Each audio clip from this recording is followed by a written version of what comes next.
Mais uma vez eu quero cumprimentar os irmãos com a paz do Senhor. Amém? Eu queria que você mantivesse sua Bíblia aberta, o texto que a gente leu, Mateus capítulo 5. A nossa intenção, irmãos, é pregar uma série de mensagens sobre o Sermão da Montanha. O Sermão da Montanha é um sermão muito conhecido e ele se encontra nos capítulos de 5 a 7 do Evangelho segundo escreveu Mateus. E esse estudo ele é muito profundo porque ele acaba falando sobre algumas verdades sobre a vida do cristão. O texto lido diz o seguinte, Mateus 5, 1 ao 2. Ao ver as multidões, Jesus subiu ao monte. Ele se assentou e os seus discípulos se aproximaram dele. Então ele passou a ensiná-los. Aí Jesus disse. Logo em seguida, nos versículos 3 aí em diante, começa uma série de bem-aventuranças, que é o propósito a gente estudar isso na próxima mensagem que eu estiver pregando. Veja bem, qual é a minha intenção nesta noite? É saber que sermão é este. O que significa esse texto todo? Sermão da Montanha. A maioria dos estudiosos, existem livros sobre esta parte da Bíblia Sagrada, sobre esses capítulos 3, 5, 6 e 7 do Evangelho de Mateus. Sem dúvida, irmãos, é a parte mais conhecida do discurso de Jesus. No entanto, não tenho dúvidas que é a menos compreendida e, sem dúvida alguma, é a menos praticada. Ou seja, muitos conhecem o texto do Sermão do Monte, conhecem o texto que está ali escrito, a letra, mas poucos compreendem esse texto, e os que compreendem, muitos poucos ainda praticam o que Jesus disse. Sem dúvida alguma, irmãos, esse texto é aquilo que mais se aproxima de uma declaração ou de um manifesto dito pelo próprio Senhor Jesus Cristo. Essas palavras, segundo o evangelista Mateus, são as próprias palavras de Cristo. Cristo declarou isso.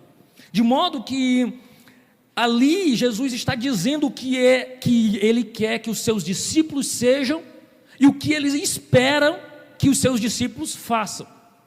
Ou seja, esse texto aqui, essa declaração de Jesus, é uma declaração sobre como é que um discípulo de Jesus deve agir, deve se portar, deve andar.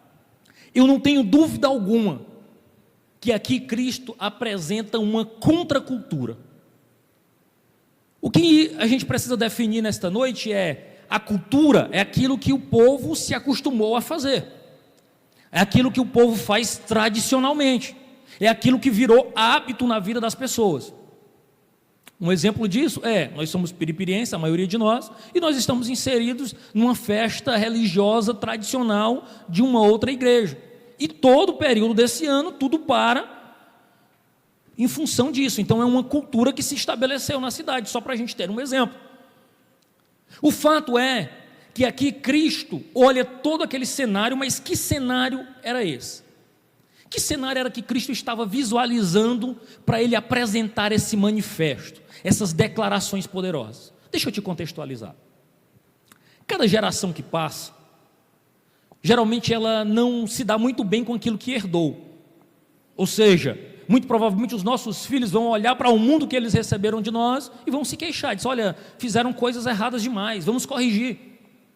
Então, geralmente uma geração que passa para outra vai tentando acertar os erros da geração anterior. Mas hoje, especificamente, nós estamos lidando com uma sociedade, irmãos, que está perdida. Se você procurar entender, a maioria das pessoas à sua volta são pessoas que estão buscando significado, buscando ser alguém, buscando se identificar com algo. São pessoas que, boa parte delas, fazem uso de drogas. Você sai no mundo aí fora, você vai ver pessoas explorando o sexo à torta e à direita, buscando entretenimento à vontade, pessoas dependentes de redes sociais, pessoas dependentes de futilidades. A maioria das pessoas estão em busca de coisas que não precisam, mas se você perguntar para ela se o que ela deseja é essencial para ela, muito provavelmente ela daria a vida para ter aquilo. Hoje você vê a maioria dos jovens que não conhecem a Deus totalmente viciado em redes sociais, ao ponto de passar horas e horas consumindo o conteúdo que é produzido ali. Se você abrir um Instagram, uma rede social bastante famosa, você vai ver que a maioria das pessoas estão fazendo o que a gente chama de reels, que seriam uns vídeos muito curtos, dançando. Todo mundo praticamente faz vídeo dançando. E você pega e olha assim, mas por quê? Porque aquilo dá visualização e gera dinheiro. As pessoas não dançam simplesmente por dançar, mas porque tem quem consuma aquelas vídeos.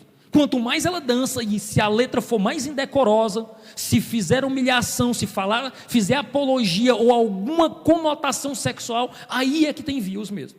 Aí é que tem pessoas que visualizam. E chega até a usar uma expressão de redes sociais chamada de viralizou. Ou seja, todo mundo está consumindo aquele tipo de conteúdo. Então nós estamos diante de uma sociedade perdida. Muitos estão buscando desesperadamente dinheiro e poder. Outros estão buscando satisfação espiritual e emocional. Veja bem, há um tempo atrás, a coisa mais difícil que a gente enfrentava era chamar alguém para se associar a uma igreja. O evangelho era muito mal visto, irmãos.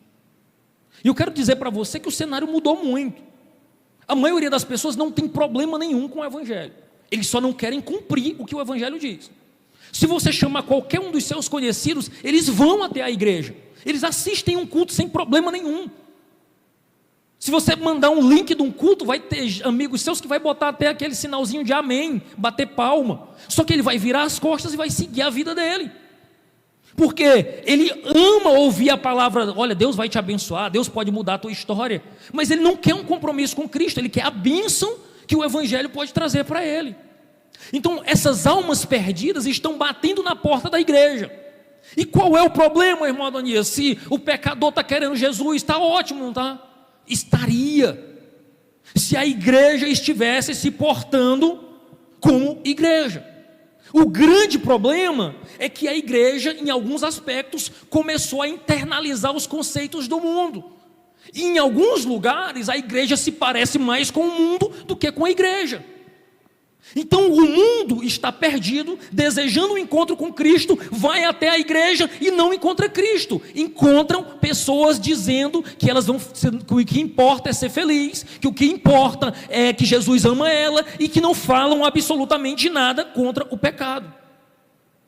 Irmãos, nós estamos diante de alguns absurdos de lidar com pastores e pastoras de celebridades. Pessoas que têm amigos famosos, mas nunca falam sobre seus pecados, só falam o quanto Jesus lhes ama. E a palavra do evangelho não é sobre isso. É sobre um homem perdido que se afastou de Deus. O homem pecou tanto que Deus teve que matar seu próprio filho para fornecer perdão para este homem pecador. Então é um evangelho de amor?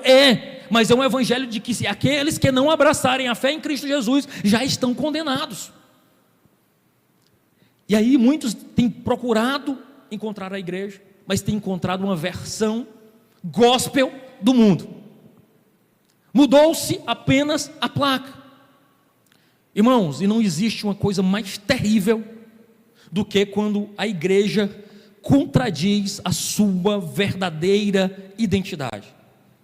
Talvez seja uma das maiores tragédias que a gente possa lidar, é quando a igreja, que deveria se posicionar como a própria palavra de Deus diz, a coluna da verdade, quando todo mundo estiver vivendo mentira, alguém pode correr para a igreja e lá ele vai escutar a verdade. Esse é o chamado da igreja de Cristo Jesus, os remanescentes fiéis, aqueles que amam a palavra de Deus. Então a igreja não pode vender o seu chamado, não pode vender a sua essência, não pode vender a sua identidade. Amém? Os irmãos estão me compreendendo? Glória a Deus. Então vamos adiante. Ou seja, a igreja possui um propósito.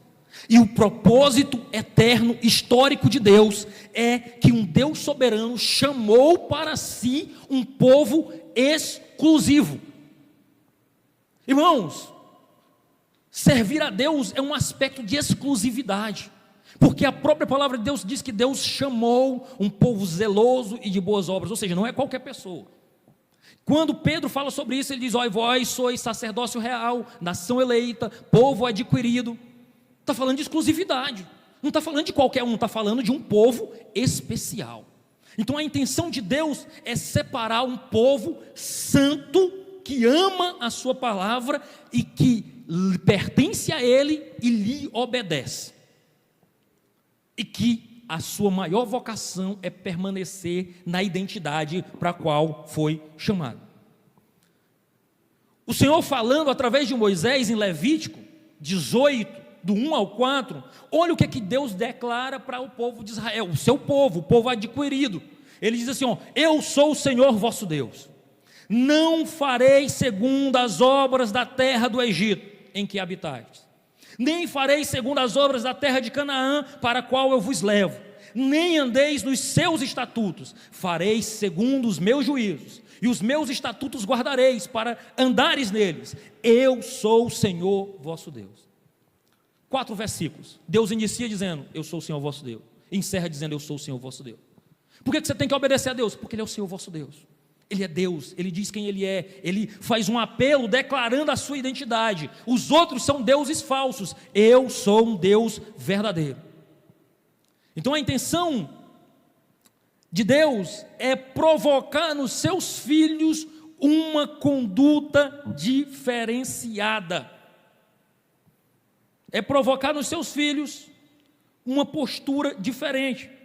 Ou seja, os filhos de Deus não são quaisquer pessoas, são pessoas que seguem os mandamentos e andam nos padrões de Deus.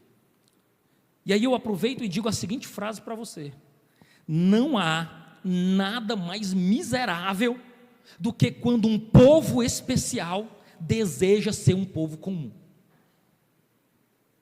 Não há nada mais trágico do que um povo que é separado para algo diferente, deseja se assemelhar com o resto dos povos. E foi isso que aconteceu com Israel. Nos séculos seguintes, o povo cada vez mais se afastou de Deus, se esquecendo que eles eram um povo singular, um povo único, e desejando se misturar com as nações e aprender as práticas das nações ao seu redor. De modo que chega um determinado momento, você vai ler isso em Samuel, no livro de Samuel, do profeta Samuel, que o povo chama Samuel e diz: olha, Samuel, nós queremos um rei. Olha aqui, o irmão está pedindo para que eu leia um texto aqui dizendo assim: no início, a igreja era uma comunidade de homens e mulheres centradas em Cristo vivo. Então a igreja mudou-se para a Grécia, onde se tornou uma filosofia. Em seguida mudou-se para Roma, onde se tornou uma instituição. De modo, mudou-se para a Europa, onde se tornou uma cultura. E por fim, mudou-se para o continente americano, onde se tornou uma empresa. Que trágico. Charles Singer. Texto de Charles Singer. O irmão Gilberto me auxilia aqui nesta noite falando sobre isso. Mas em cima de tudo que ele está falando, veja, o povo se distanciou. O povo chega para Samuel e diz: olha, Samuel, nós queremos um rei. E Samuel diz: por que vocês querem um rei? A resposta deles foi a seguinte: porque as outras nações possuem um rei. O povo exclusivo desejando ter e se parecer com as outras nações. Samuel corre para Deus e diz: Deus, o povo me rejeitou. E Deus disse: não, Samuel, porque Samuel se considerava um líder, um profeta ali naquela ocasião, liderava o povo de Israel naquele contexto. Então ele pensou: o povo está me rejeitando. Aí Deus disse: Samuel, o povo não está te rejeitando, o povo está rejeitando a mim. Eles que não me querem, porque era uma teocracia, mas agora eles desejavam ser governados como as outras nações eram, por um rei humano. Renunciaram à exclusividade. Esse é o contexto que o povo de Israel está vivendo, quando Jesus surge, e nesse cenário, ele se senta num monte e faz algumas declarações poderosas.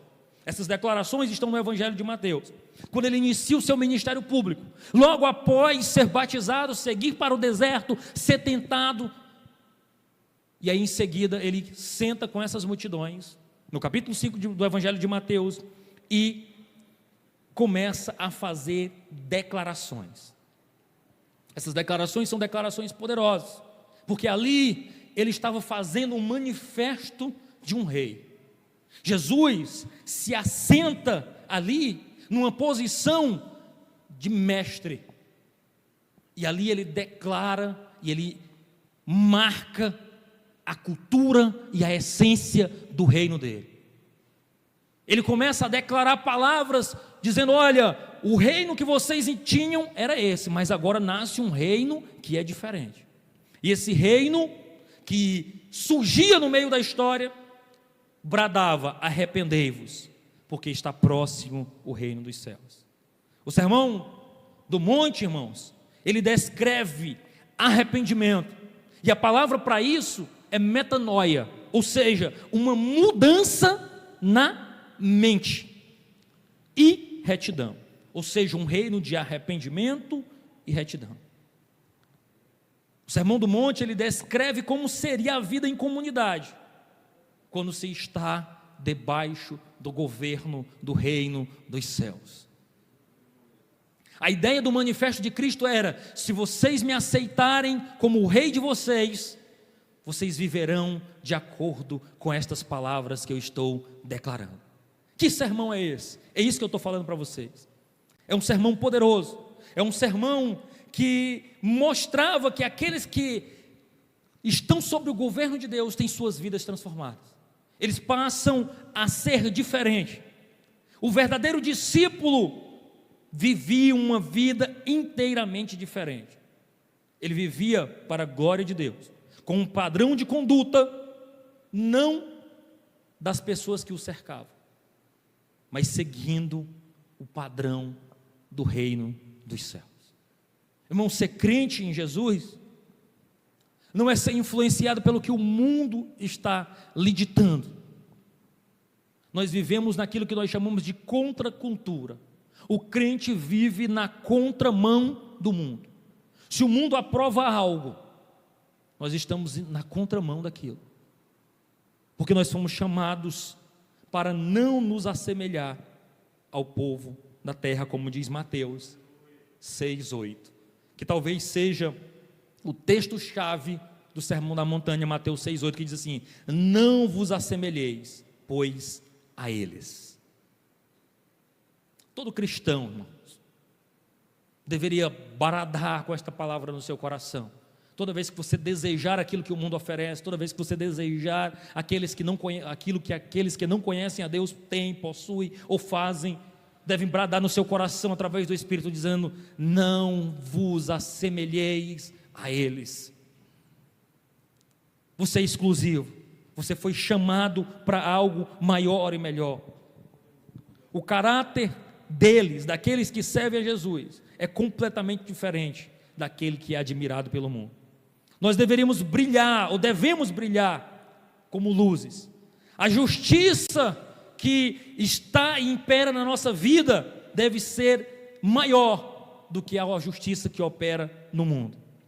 A ética que opera na nossa vida e o comprometimento da vida do cristão é maior do que a daquele que não conhece a Jesus.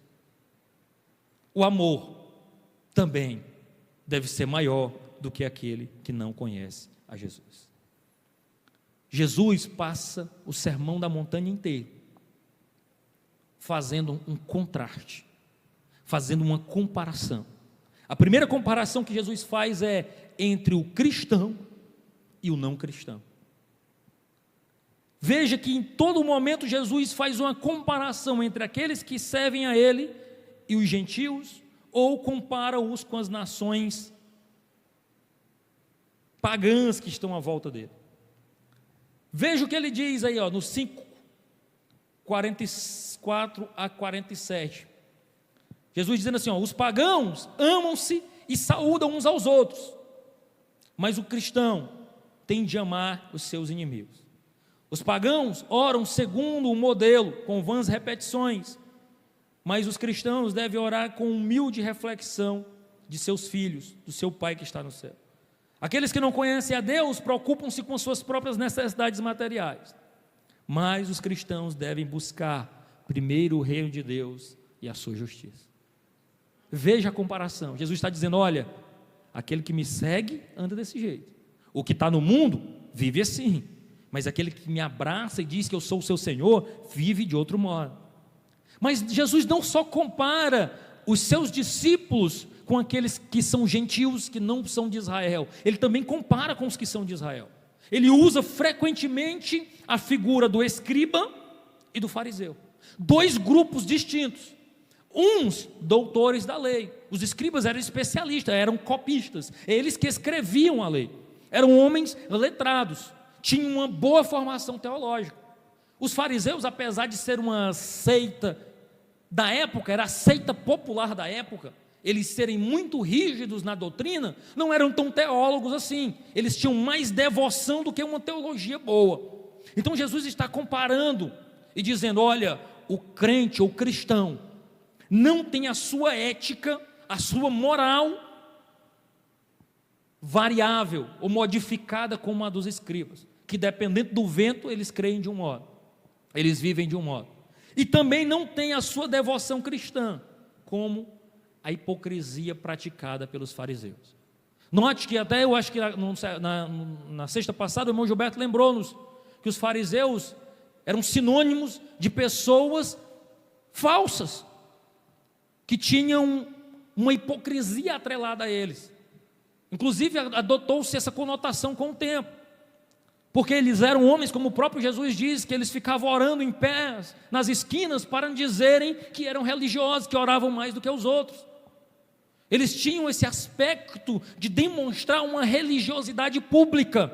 Eu quero lhe dizer, em nome de Jesus, que a sua devoção, a sua comunhão com Deus, ela deve ser pública, mas ela também deve ser privada. Ela precisa ser pública para garantir que ela seja fiel. É a luz da igreja que, quando você apresenta a sua devoção a Deus, a seu modo de declarar-se a Deus, quando você faz isso em comunidade, a comunidade pode lhe observar e dizer: não, está de acordo com o que a Bíblia diz. Que você pode desenvolver uma religiosidade aí maluca, mas a comunidade faz essa avaliação. Então, quando você tem a sua devoção pública no meio da comunidade, você garante que ela é fiel. Ela é fiel à palavra de Deus, ela é fiel ao que a igreja crê, ela é fiel àquilo que é professado ao longo dos séculos. Mas ela precisa também ser privada para garantir que ela seja genuína, que ela seja verdadeira.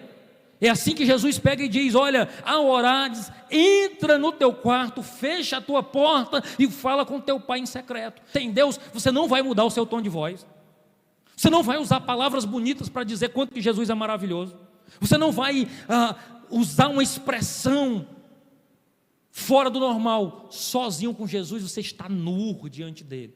Você pode ser quem você é, com as suas fragilidades, com as suas incertezas, com as suas inseguranças, dizendo: Senhor, está aqui sozinho, é só nós dois, é eu e o Senhor, eu não sou nada, eu sou caco, pó, eu não preciso impressionar ninguém. Então, quando você tem uma devoção privada, particular, você garante que ela seja genuína, porque você não precisa impressionar a Deus, porque Ele te sonda e te conhece.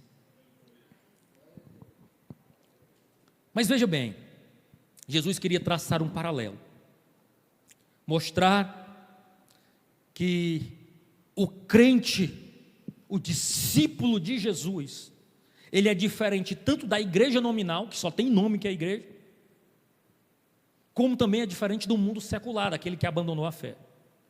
O discípulo de Jesus é diferente tanto do religioso, que só professa uma fé, mas vive uma mentira em particular, como do irreligioso, que não tem nenhum relacionamento com Deus. O Sermão da Montanha, ele é um esboço daquilo que o Novo Testamento apresenta como contracultura cristã. Ele apresenta um sistema de valores, o padrão ético, a devoção religiosa verdadeira e esperada dos filhos de Deus. Ele nos ensina como lidar com o dinheiro, com a ambição, com um estilo de vida, como lidar com os nossos relacionamentos. Porque muitos têm aprendido a se relacionar com aquilo que a filosofia do mundo prega. Muitos têm aprendido sobre dinheiro com pessoas mundanas. Muitos têm aprendido sobre conquistas e como ocupar espaço na sociedade com pessoas secularizadas que amam o dinheiro e poder mais do que qualquer tudo. Têm aprendido a viver com o mundo e apenas a ser religioso com a Bíblia. Deixa eu te explicar uma coisa. A Bíblia é toda para o homem todo. Aqui tem as respostas para todo e qualquer dilema dos seres humanos, desde espiritual, emocional, financeiro, tudo. Bíblia toda para o homem todo. Nós precisamos verificar com quem tem sido o guia da nossa vida, quem nós temos escutado, quem tem sido o guru da nossa vida, quem tem ditado o nosso ritmo de vida. Porque aqui você vai encontrar uma palavra que te confronta. A palavra de Deus não é como as redes sociais, que você só curte aquilo que você gosta ou que você aprova, que você só comenta aquilo que tocou o teu coração, você só compartilha aquilo que falou com você. Aqui não, aqui vai maltratar e vai sarar. Aqui tem palavras que alimentam e põem para cima, mas também te arrebenta e diz quem você é, que sem Deus você não é nada. É por isso que a palavra de Deus, pura, simples, imutável, é capaz de tratar e romper o coração perdido do homem. Jesus deliberadamente, ele sobe a um monte, e aqui ele faz uma dramatização. Ele diz: eu não vim abolir a lei, mas eu vim cumpri-la. E agora ele se apresenta como um mestre, à semelhança de Moisés, que também subiu no monte, ao descer do monte trazia as palavras da lei. A semelhante de Moisés, como um grande líder, Jesus se posiciona como um rabi, como um mestre. Escolhe para si 12 discípulos, fazendo uma analogia com as 12 tribos de Israel. Ali ele estava declarando: aqui surge o novo Israel de Deus, aqui surge a igreja. O Israel se corrompeu, mas agora nasce no meu reino um novo Israel de Deus, um povo adquirido, um povo que eu vou comprar com o meu próprio sangue. Veja só, Jesus estava ali se posicionando como um legislador. E em cima desse sermão, 3 perguntas precisam ser feitas. A primeira delas é: esse sermão é um autêntico pronunciamento de Jesus? As palavras que nós encontramos em Mateus 5, 6 e 7, foi Jesus que disse? É a primeira pergunta que vai nos nortear essa noite. É verdadeiro esse sermão? A segunda pergunta que nos vai nos nortear: o conteúdo dele tem relevância para nós? Pode mudar a nossa vida? Desperta interesse para o jovem, para o homem, para a mulher, para a criança do século 21? Eu não sei, nós vamos analisar. E beleza, digamos que Jesus tenha dito essas palavras, digamos ainda que essas palavras possam mudar a tua vida hoje, mas a terceira pergunta é possível praticar isso que Jesus ensinou aqui? Não é um sonho, uma irrealidade, é até palavras bonitas para se dizer como um poema, mas impossíveis de praticar? O texto vai nos mostrar isso. O contexto do livro de Mateus, esses 3 capítulos vão nos falar essa verdade. A primeira coisa, esse sermão é um sermão autêntico? Primeiro, esse sermão você só vai encontrar alusão a ele em 2 lugares, em Mateus e em Lucas. E o conteúdo dos 2 são muito diferentes, não são tão idênticos.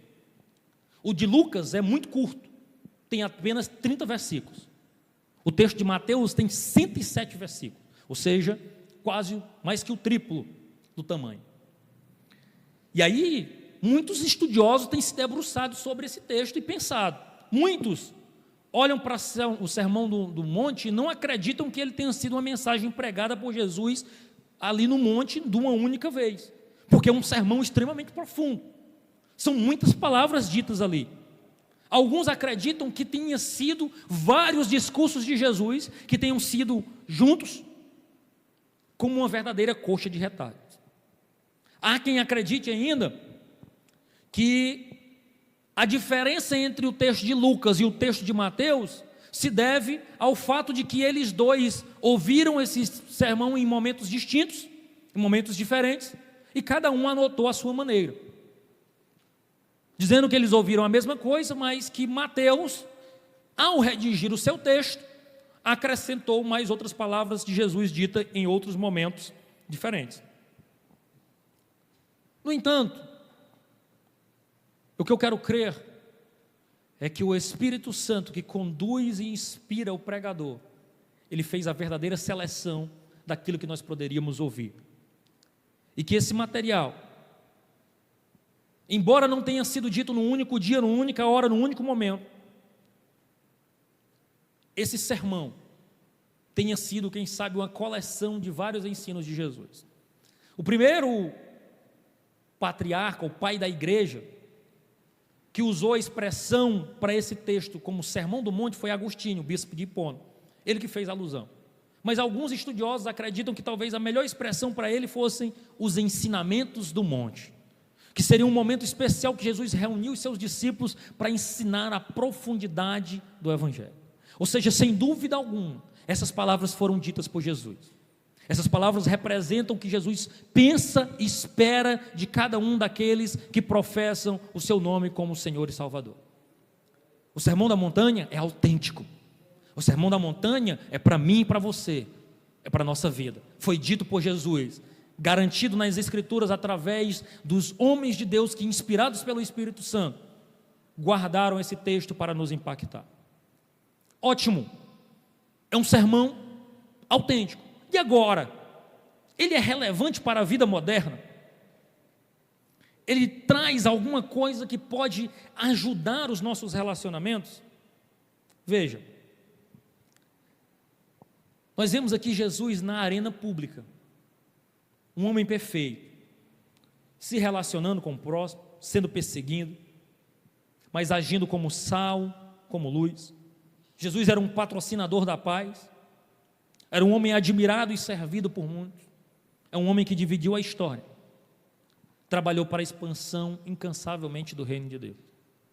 Jesus não disse palavras para outros cumprirem, ele se esmerou para cumprir cada palavra dita por ele.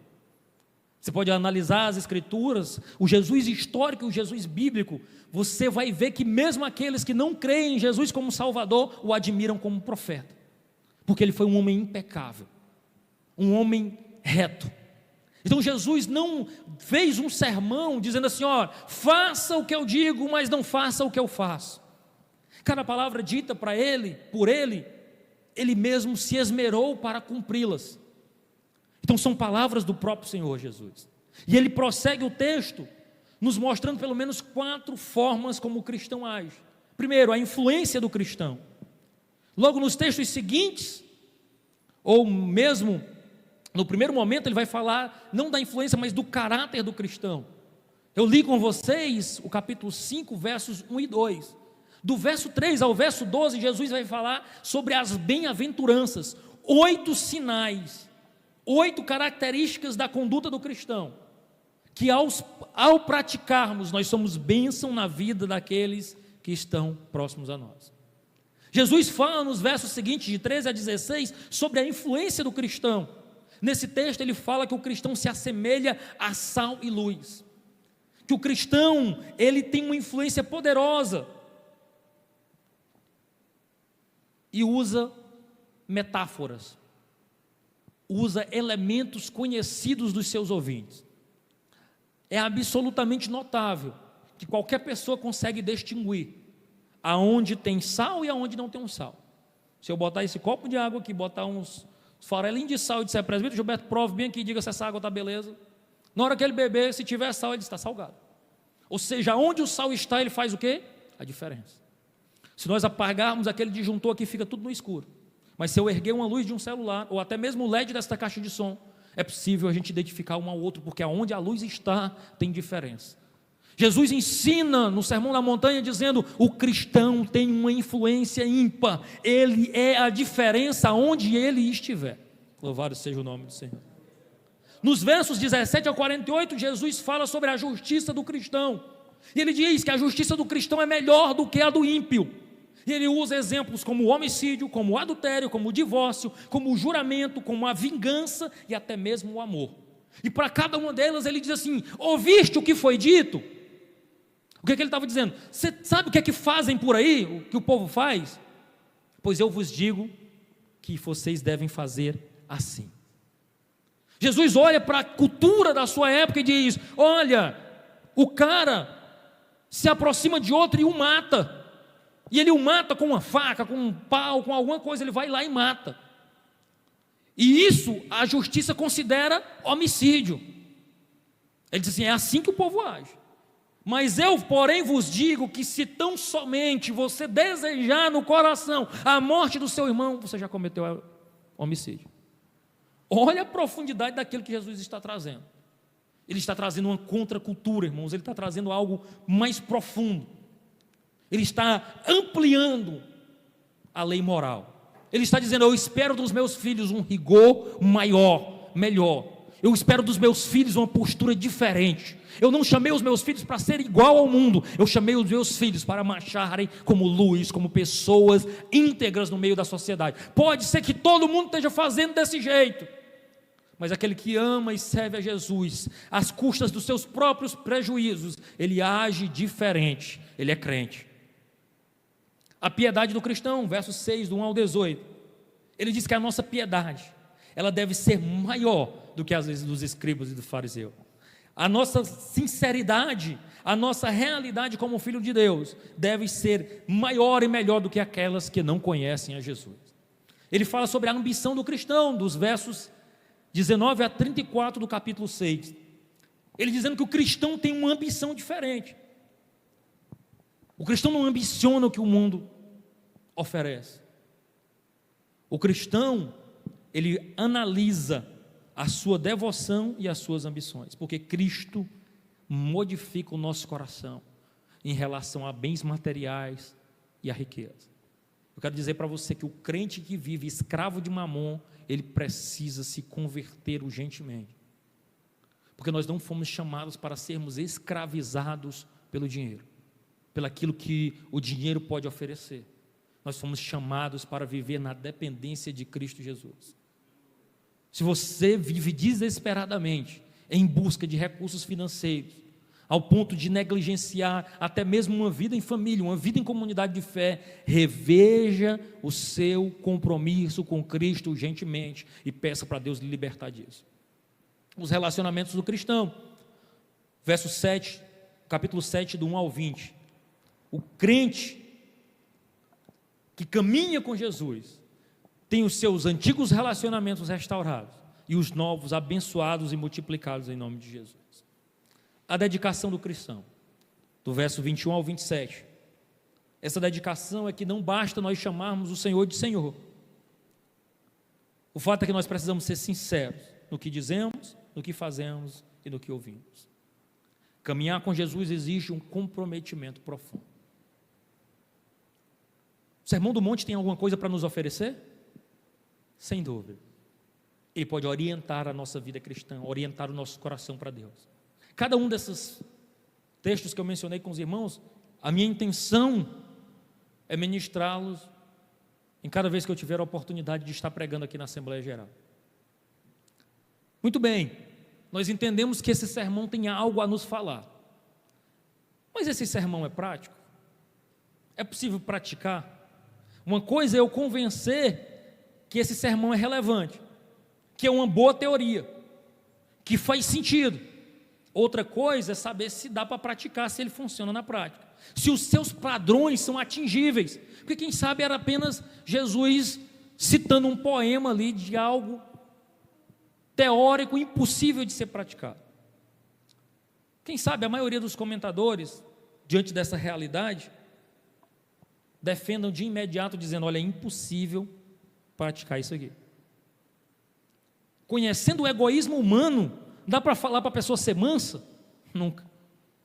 Conhecendo o destempero do homem, da mulher por questões sexuais, dá para falar sobre pureza, sobre padrão, sobre olhares e pensamentos? Nunca. Conhecendo a ira e a capacidade de se vingar do ser humano, dá para falar sobre amar o inimigo? Eu não sei. Muito pouco provável. Alguns defendem que o Sermão da Montanha não tem um valor prático, que é impossível praticar ele em comunidade. Mas existem outros que olham para o Sermão da Montanha e dizem assim: é muito fácil praticar. Eu, inclusive, pratico direto. Alguns que vão com um otimismo tolo, achando que é possível simplesmente praticar, que é muito fácil obedecer. Mas o fato é, irmãos, que a verdade não está nem com um extremo e nem com outro. O Sermão da Montanha não é tão complicado que não possa ser praticado, e também não é tão simples que pode ser praticado facilmente. A verdade é que esses padrões, eles só podem ser atingidos por aqueles que tiveram um encontro com o Senhor Jesus Cristo. O Sermão da Montanha, ele é praticado por aqueles que nasceram de novo e tiveram seus corações transformados. A declaração do Sermão do Monte não era para todas as multidões, mas era especialmente para os discípulos que já tiveram feito uma aliança com Cristo. Praticar aquilo que é exigido na palavra de Deus é para aqueles que desejam verdadeiramente se relacionar com Jesus e que têm o seu Espírito como auxiliador. Jesus aqui, ele coloca essas palavras com o propósito de dizer, olha, não é qualquer um que consegue atingir isso que eu estou falando, mas os meus filhos, aqueles que abraçaram um relacionamento, eles tiveram seu coração transformado. Aquilo que o mundo seduz, aquilo que seduz aqueles que não conhecem a Jesus, já não seduz aqueles que caminham com Jesus. O coração nos prazeres, das riquezas, naquilo que o mundo oferece, daqueles que não conhecem a Jesus, não é o mesmo coração transformado por aqueles que já conhecem a Jesus. Jesus, ao entrar na nossa vida, ele produz um novo nascimento, ele produz uma transformação de vida. Então, ao se aproximarmos desse texto, nós não podemos ir com um otimismo tolo e nem com um desespero total, mas nós devemos nos aproximar desse texto como discípulos, como cidadão do reino dos céus, como filhos de Deus, como pessoas enxertadas da família de Cristo, que já tiveram seus corações e suas mentes transformadas para servir o Rei dos Reis e fazer parte do reino celestial. O Sermão da Montanha, irmãos, ele é um status de privilegiado. Obedecer a Cristo aqui é um privilégio que é fruto da capacidade que o próprio Cristo põe no coração dos seus súditos. Nós fomos chamados, irmão, nós fomos vocacionados, nós fomos atraídos pelo Evangelho. Isso tudo por graça de Deus. A graça de Deus nos alcançou, e a sua graça que nos alcançou, ela é a mesma graça que nos capacita. A graça que nos arranca da nossa condição de pecador é a graça também que nos capacita e nos fortalece para nos parecermos como cidadão dos reinos dos céus. A graça que nos capacita, ela também nos enche de alegria para nós praticarmos isso aqui não em dor, mas em alegria, sabendo que ao renunciarmos o mundo, nós estamos agradando o nosso noivo, o nosso rei, o nosso Salvador. O Sermão da Montanha, irmãos, tem muitas coisas para nos ensinar, e ele é praticável por aqueles que se encontraram com Jesus de verdade, que nasceram para Jesus, que entregaram as suas vidas a este novo nascimento. Eu quero desafiar você, em nome de Jesus, a caminhar. Basicamente, eu tenho uma oportunidade na Assembleia Geral uma vez por mês. A minha intenção é, em cada uma dessas oportunidades, nós conversarmos sobre o Sermão da Montanha. Eu tenho, em nome de Jesus, algo muito precioso para lhe dizer. Eu tenho certeza que no nosso próximo encontro nós falarmos sobre o caráter do cristão. Eu tenho absoluta certeza que Deus tem algo poderoso para falar para as nossas vidas, corrigir a nossa visão e nos fazer mais parecidos com Ele, em nome de Jesus. Amém? Deus em Cristo nos abençoe. Eu agradeço a rica oportunidade que tive nesta noite, em nome de Jesus.